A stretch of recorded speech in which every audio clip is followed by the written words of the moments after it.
அனைவருக்கும் வணக்கம். தெய்வீக பலன்கள் சேனல் சார்பாக தங்களை அன்புடன் வரவேற்கிறோம். இன்று நம் காணொளியில் காண விரும்புவது ஆடி மாதத்தில் சிறப்பாக கொண்டாடப்படும் ஆடிப்பூரம் விழா சிறப்பு பூஜையை வீட்டிலிருந்து எப்படி செய்வது என்பது பற்றி இந்த காணொளியில் விரிவாக பார்க்கலாம்.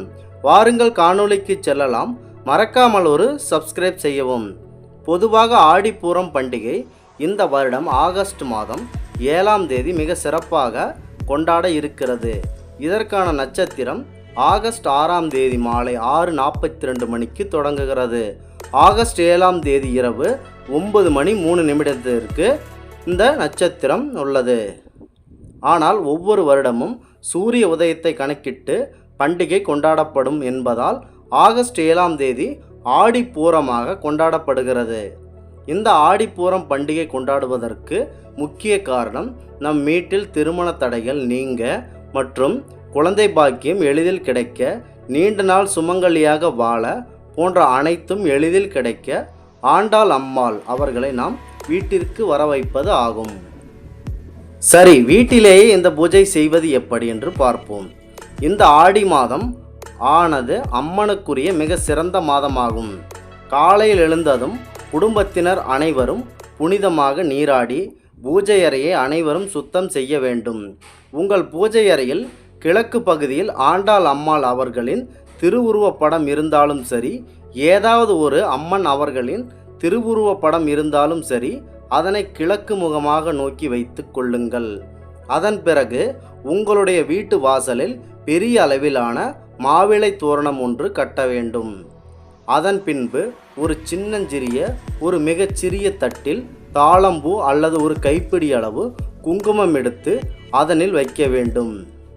மேலும் நீங்கள் எடுத்துக்கொண்ட குங்குமத்தில் இருந்து ஜவ்வாது, பன்னீர் போன்றவற்றை நன்கு குழைத்து ஒரு அழகான வடிவிலான பிள்ளையார் உருவம் ஒன்றை பிடித்து கொள்ளுங்கள்.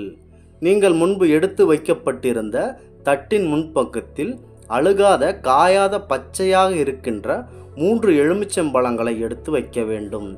அதன் பிறகு நீங்கள் முன்பு பிடித்து வைத்திருந்த குங்குமத்தில் செய்த இந்த பிள்ளையார் அவர்களின் உருவத்தை ஸ்ரீ ஆண்டாள் அம்பாள் அவர்களின் திருவுருவம் என்று நினைத்து ஒரு பெரிய அளவிலான ஒரு விளக்கை ஒன்று ஏற்ற வேண்டும். அதன் அருகில் உள்ள கற்பூர ஜோதி ஒன்றை எடுத்து நீங்கள் அந்த சாமி போட்டோ முன் வணங்க வேண்டும். இவ்வாறு நீங்கள் காண்பிக்கின்ற போது நெய்வேத்தியமாக இனிப்பு ஏதாவது, மேலும் உங்களால் முடிந்த அளவு ஏதாவது ஒரு இனிப்பு வகைகளை அங்கு நீங்கள் வைக்க வேண்டும். ஒன்று பிடித்து வைத்திருந்த, அதாவது முன்பு பிடித்து வைத்திருந்த பிள்ளையார் அவர்களை பன்னீர், ஜவ்வாது இது போன்று நன்றாக உங்கள் வீட்டில் அனைத்து இடங்களிலும் மனம் வீசும். அந்த மனம் வீசும் ஒவ்வொரு மூலையிலும் பரவ ஆண்டாள் தேவி அவர்களை உங்களை நோக்கி மெதுவாக வந்து கொண்டிருப்பார்கள். அதன் பிறகு இந்த கற்பூர ஜோதியை நீங்கள் காண்பிக்கும் போது ஓம் சக்தி, ஓம் சக்தி, ஓம் சக்தி, ஓம் சக்தி என உங்களால் முடிந்த அளவு உச்சரித்து சொல்லிக்கொண்டே இருக்க வேண்டும். எந்த அளவு முயற்சி செய்து உங்கள் குடும்பத்தினருடன் நீங்கள் ஒன்று சேர்ந்து கூறுகிறீர்களோ அந்த அளவு அந்த பரம்பொருளான ஆண்டாள் அம்மா அவர்கள் உங்கள் வீட்டில் நின்று அங்கு உள்ள அனைத்து பிரச்சனைகளையும் தீர்ப்பதற்கான ஒரு முன்னோடியாக விளங்குவார். நீங்கள் என்றைக்கும் கவலைப்பட தேவையில்லை. அதன் பிறகு உங்கள் பூஜை அறையில் உள்ள அம்மன் அவர்களின் திருவுருவ படத்திற்காக சிறிய அளவிலான இருக்கின்ற பூவும் கொத்தும் மலர்களை ஒவ்வொன்றாக எடுத்து அதன் மேல் தூவ வேண்டும். இந்நிலையினை ஒவ்வொரு வெள்ளிக்கிழமையிலும் தொடர்ந்து நீங்கள் குடும்பத்தினருடன் செய்து வந்தால், குறிப்பாக சுமங்கலி பெண்கள் அதிக அளவிலான எண்ணிக்கையில் இந்த பூஜை அனைத்தையும் செய்து வாருங்கள். கண்டிப்பாக அம்மன் அவர்கள் ஆசி உங்கள் மீது எப்போதுமே இருந்து கொண்டே இருக்கும். மேலும் முன்பு வைத்திருந்த குங்குமத்தில் பிடித்து வைத்திருந்த அந்த குங்குமத்தை நெற்றியில் திலகமாக இட்டுக்கொள்ளுங்கள்.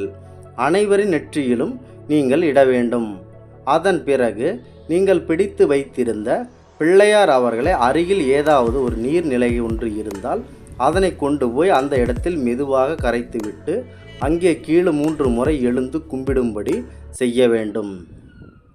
இவ்வாறு திருமண பிரச்சனை தடை இருப்பவர்கள், மேலும் குழந்தை பாக்கியம் இல்லாதவர்கள், வீட்டில் எப்போதும் சண்டை சச்சரவு போன்ற பிரச்சனைகளில் உள்ளவர்கள் நாங்கள் மேலே கூறியுள்ள இந்த முறைகளை ஆடிப்பூர பூஜையின் போது வீட்டில் சிறப்பாக செய்து ஆண்டாள் அம்மா அவர்களின் ஆசியில் பெற்று சிறப்புடன் வாழ வேண்டுமாய் எங்களது தெய்வீக பலன்கள் சேனல் சார்பாக நாங்கள் மனதார வாழ்த்துகிறோம். மீண்டும் ஒரு நல்லதொரு காணொளியில் உங்களை சந்திக்கிறோம். நன்றி, வணக்கம்.